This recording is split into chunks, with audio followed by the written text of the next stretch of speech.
You're listening to the Career Plus Life Catch-Up, episode number 37. Welcome to the Career Plus Life Catch-Up, a show anchored in reality to help you create a balanced life where you enjoy both your work and your life, because you don't have to choose.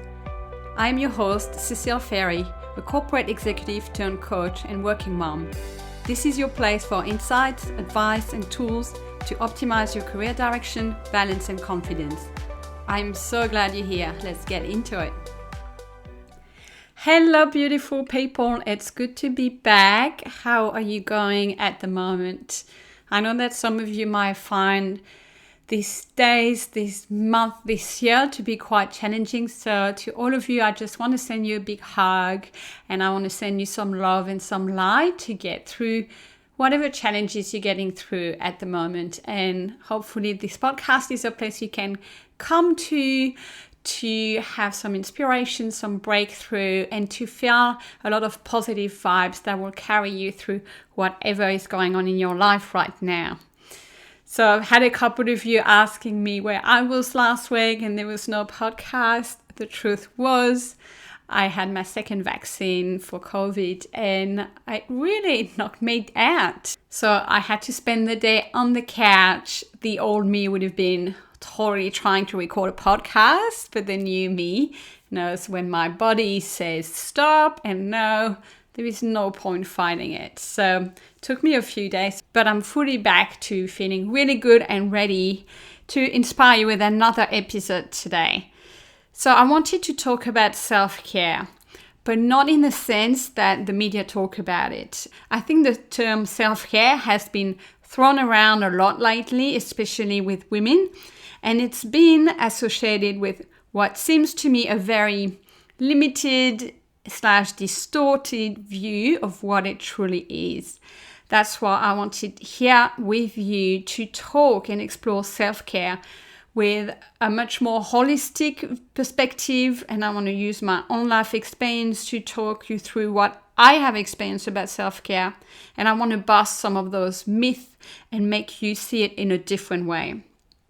Throughout my journey, the role that self-care has played in my life has evolved quite tremendously. So I want to share with you that evolution because it's been so beneficial to my peace of mind, to my energy levels, and to the results that I get.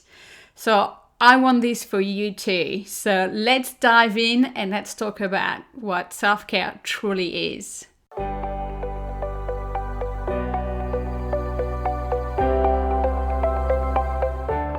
If you look up self-care online, and to generalize here for the sake of the argument, all you're going to see are those romanticized images of pampering, solitary time, perfect bliss, and this idea of self-treating, right? We always get served that perfect picture of the hot bath with a candle and maybe a massage with essential oils. Whilst I have nothing against this experience, on the contrary, who doesn't love that?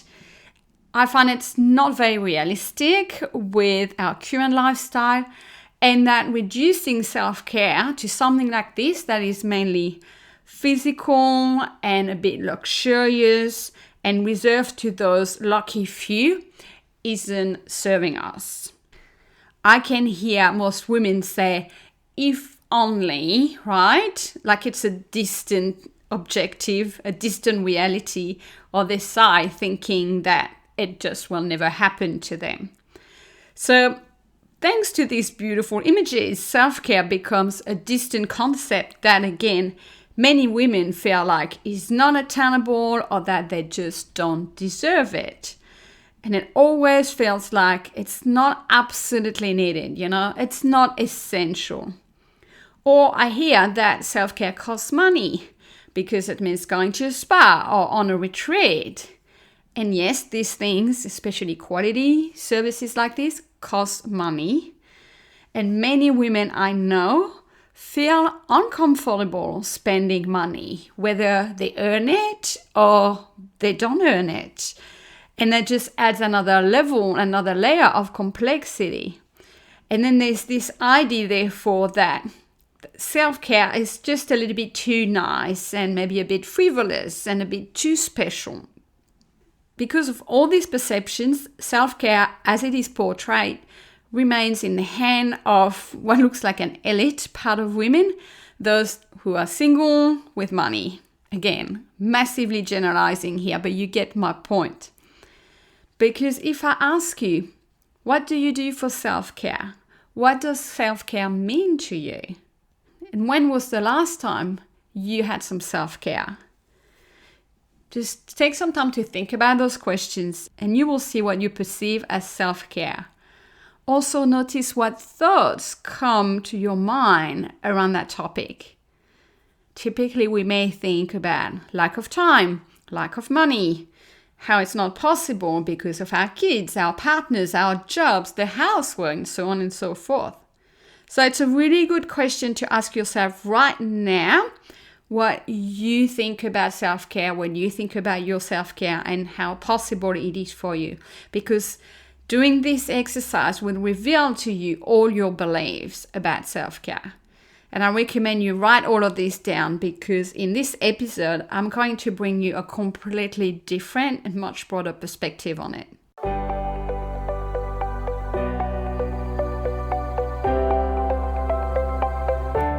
What I see happening is that most women just work, cram. And of course, there is never a spare 2 hours for self-care as it is currently perceived.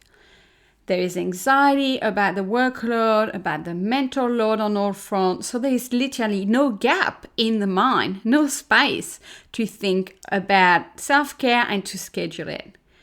And also there is a prioritization in the mind that places everything else first: our job, our family, our friends, our pets, the news, the house, you just name it. So we don't focus on it.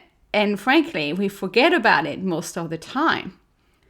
And if we do think about it from time to time, there are feelings of hesitation, of guilt, or unworthiness that stop us from taking action, from taking the time for ourselves.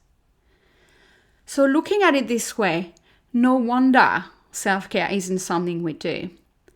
First, it actually looks so special and too special. And then second, it triggers a whole lot of thoughts about what it's not possible for us or why it's not something that we do.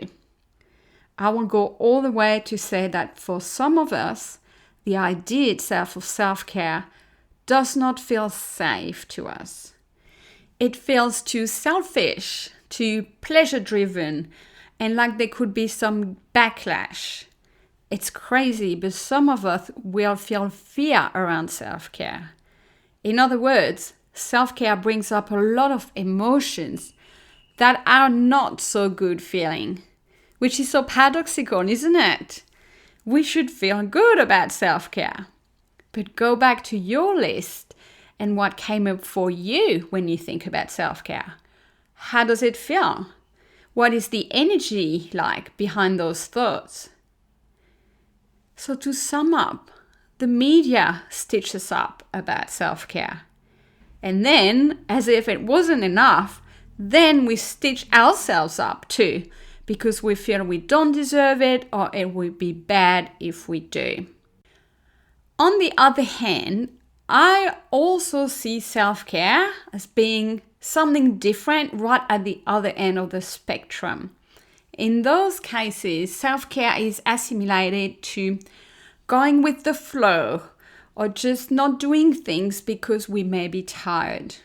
Or for example, that kind of self-care could look like having a really challenging day with the kids and opening a bottle of wine at the end of the day as self-care because we deserved it. So we can utilize self-care as an excuse to buffer when we are having intense negative feelings or when we are not feeling mentally well. Or we may not do something that we don't feel like doing or that makes us feel uncomfortable. So instead, we indulge in self-care. Our mind will very cleverly offer to us some perfectly rational reasons as to why we should take care of ourselves instead of doing something hard, and how we should take it easy.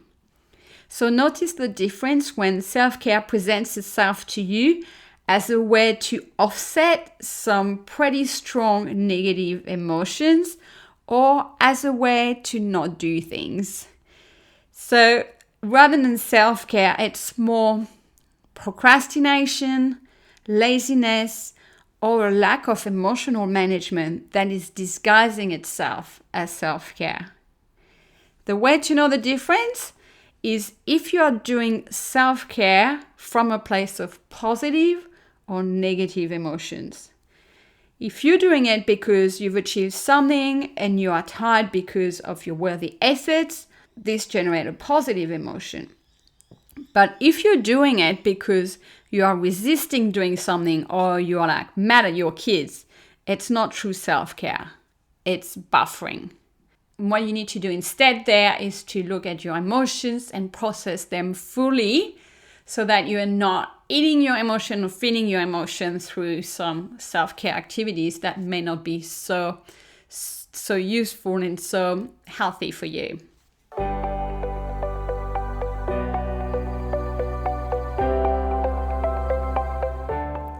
So I've spoken about what self-care is not. So what is it truly? If it's not about pampering or giving yourself a free pass when things are tough, then what is it? Self-care is way more than a little feel-good activity. To me, it's a way to run your life. I will borrow here a quote from Melody Beattie.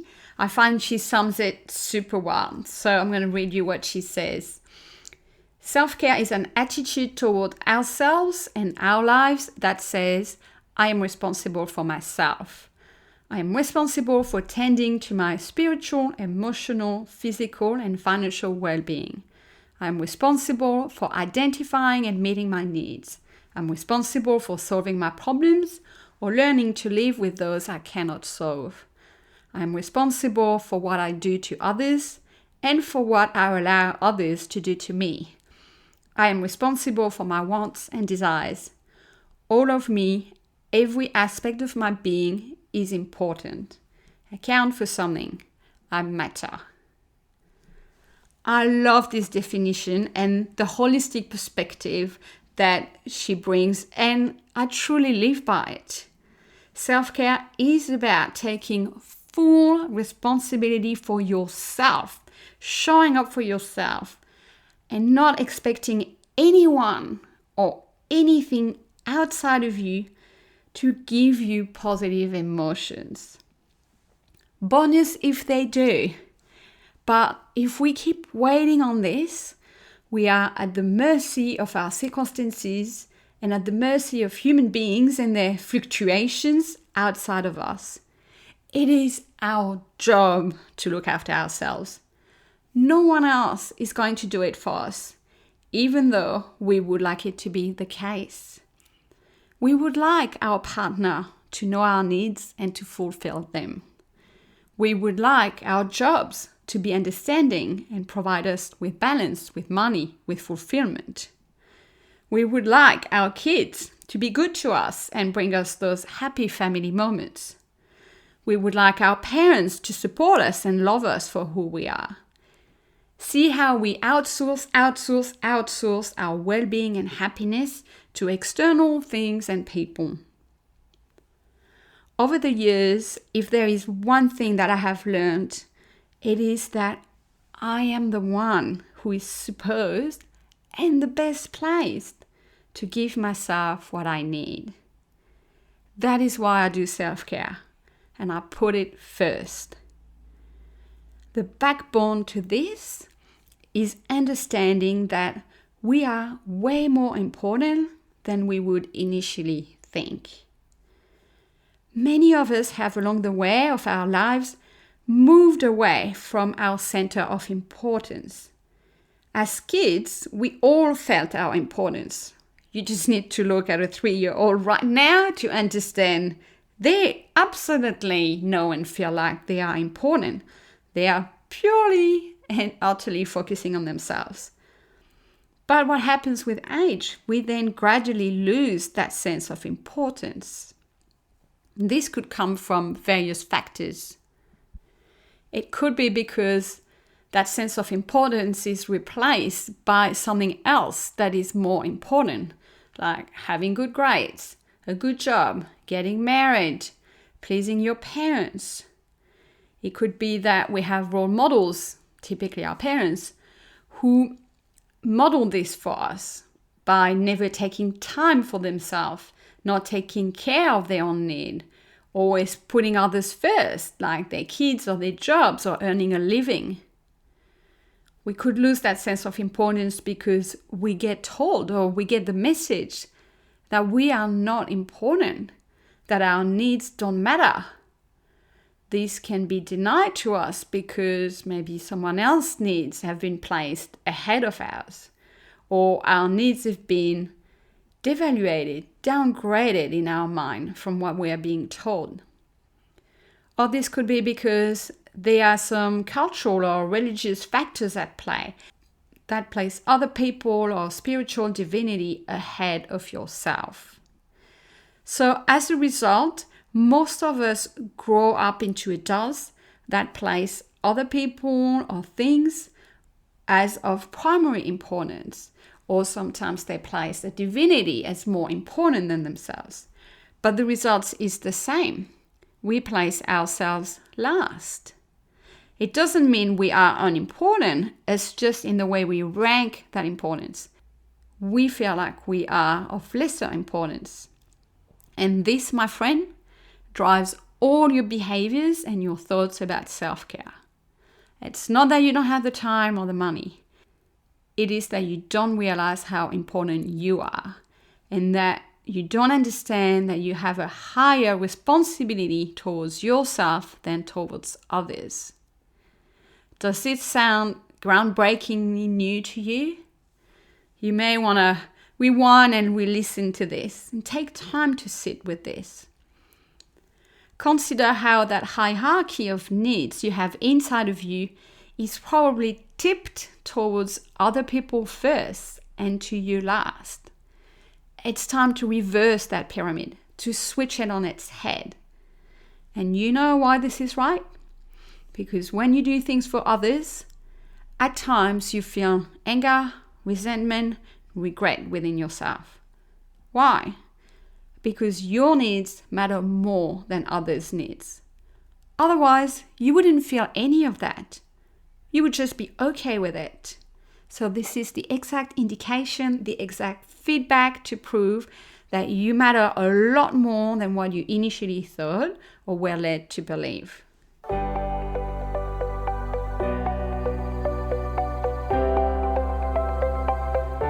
So now that we know that we matter and more than anyone else or anything out there, now that we know that we need to take responsibility for our needs, all of them, I hope that you understand that this should be your new modus operandi, something non-negotiable and not something you will backtrack on later. Now you know self-care isn't selfish because it is your responsibility. So you need to start seeing yourself in that new light, that you are worthy, you are important, you're worth taking care of, you are lovable, you're valuable, and you matter. Self-care goes hand in hand with self-esteem, you see? You can't take care of yourself if you don't value you in the first place. Many of us have forgotten, we have disconnected with that part of ourselves. That's okay. Don't beat yourself up. I was there too. I was a great sister growing up. I was a mini mother. And then later I dedicated myself to my partner's needs and then my daughter's needs and all my friends' needs. And I forgot what my own needs were. I will not condone myself for that. I didn't know. I operated without that awareness. But now I do. And I forgive myself for forgetting that truth about me first. And now I design my life with this in mind. You know, when you're truly caring for yourself, it feels like peace. It feels like home. It feels centered, relaxed, and calm. And afterwards, it feels powerful because you have attended to your needs first. So how do you do self-care? Once you have switched your mindset that you are responsible and worthy of caring for yourself, you do those things. I'm going to give you 3 things. Firstly, you schedule your time so your needs are met. It's a simple principle, but not easy, especially if right now, if we look at your calendar and how you're spending your time is mostly scheduled to meet everybody else's needs. So start with basic things like sleep, exercise or movement, time to connect to yourself. So this could be just thinking time with a cup of tea or coffee, listening to some music, going for a walk without any input into your ears, a quick meditation, doing something crafty or arty. You know what it is for you. So you should do that on a daily basis. Carve time first in your schedule every single week for this. This is non-negotiable for me and it is always possible. Sleep might be compromised if you have a little one, but otherwise for everything else, it is possible to find at least 15 minutes here or there for those self-care activities.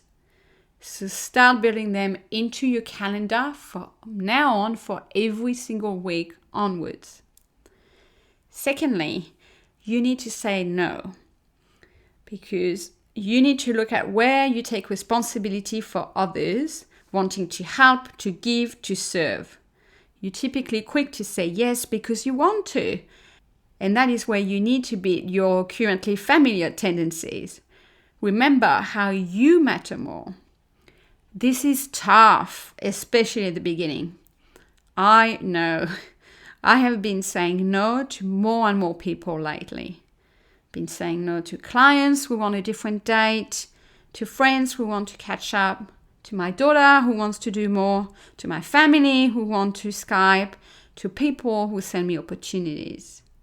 You cannot say yes to you and yes to everybody else. There just is not enough hours in the day. And let me quote here a few sentences from Mastin Kipp in his book, Claim Your Power. I will link all those books in the show notes. In the long run, there is no benefit to setting yourself aside so that others can be happy. What will really make other people happy is a happy you. A happy you brings life forward. A happy you gives better. A happy you loves better. Saying no is a way to create more space in your life for you. It does take courage, but the bigger the no on the outside, the bigger the yes on the inside. I could spend an entire episode on this topic alone, but you get it. It takes courage, but saying no pays off tenfold. And in order to care for yourself, you do have to say no to others.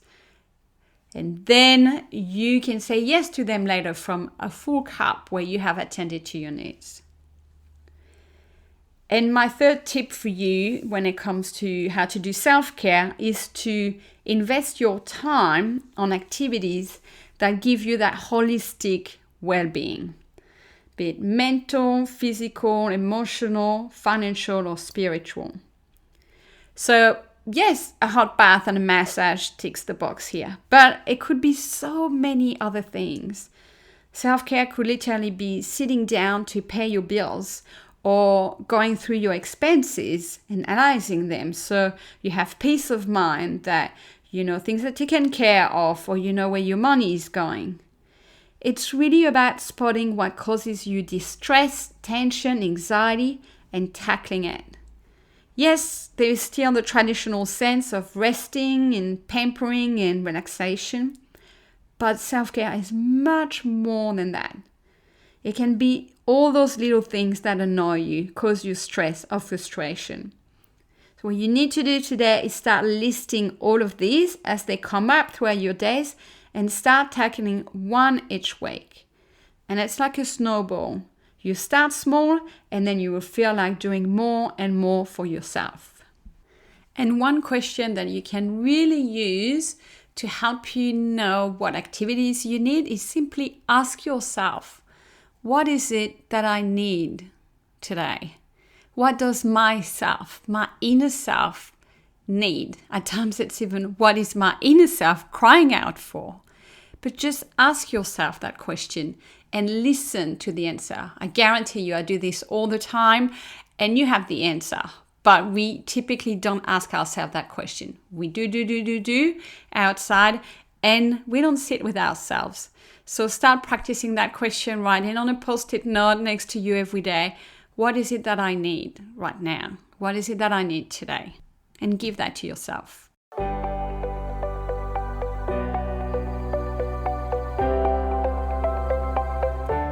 So I'm now wrapping things up and rounding up everything we said about self-care and leaving you with the 3 key takeaways for this episode. Takeaway number 1, the definition of self-care as we know it isn't appropriate and reducing it to only about 10% of what it really is. It is way more than rest and relaxation. Self-care is about taking responsibility for our needs and for ourselves, full stop. Takeaway number 2, many of us have forgotten how our own self is important due to our upbringing and the emphasis of society on achievement, status, and social approval. We need to get back to how important we are and start looking after ourselves first. And this goes hand in hand with self-esteem. Takeaway number 3, true self-care is achieved through making time for our needs in our weekly schedule, saying no to others to say yes to ourselves, and investing our time in activities that align with our true heartfelt needs. It's a big job hitting all of this, but start small. Start where you are. What matters is that you have the right mindset and you stick with it long enough to do it and to see the impact of changing the way you do life. I have personally tipped my life upside down from where it was around 5 years ago. Back then, I was spending all my time working in my corporate job at home and seeing friends, and I was spending close to 0 time connecting with my needs and fulfilling them. Needless to say, whilst it looked like the best time of my life from the outside, it certainly didn't feel like it on the inside. So gradually, I changed things. I started first with changing my job and became a coach, launched my business, worked part-time, so I made it fit my own needs and values. Then I introduced a better balance, looking after myself through yoga, less work, and regular massages. Later on, I'm talking a couple of years later, I made a change in my romantic relationship to take full responsibility for my feelings and my own needs there. And now I'm doing even more for myself through more spiritual practices, saying no to some friends or opportunities, going for daily walks, less drinking, better eating. See how this is all a gradual process. And it needs to be something that feels natural and naturally enjoyable to you. So you don't need a long list or a process or anything that feels like a should or to do. That is not caring for yourself. The energy behind it should be free, should be light, should be pleasurable. So if you take one thing from this episode, my friend, it is that you as a person are your most precious gift and you deserve to be taken care of by yourself. And when you start doing more of that, your life will truly change for the better. I am living proof of that. Yes, we have to work through our shadows of feeling unworthy, unlovable, or undeserving. But the truth is on the other side of that. And really, I cannot think of anything more important to change and to start doing right now than to change that mindset and start caring for yourself first. It's like a little switch you can flick literally now as you're listening to this podcast. And if you need support, going through all those feelings of unworthiness and not feeling deserving or the guilt that comes with it, reach out. I can help you. Do not sit with that, because your true essence and your true self is there underneath all of that and is waiting for you to take care of it. So start truly caring for yourself and taking full responsibility for yourself, and watch your life truly thrive and yourself feel so much brighter and happier. Have an amazing week. I will speak with you soon. Thank you for listening. If you enjoyed this episode and would like to find out more information, you can visit my website at careercatchup.com. There you will find blog articles, free resources, a self-study course for your career direction, and ways to work with me. It's at careercatchup.com. I hope to continue to connect with you and support you. Talk to you soon.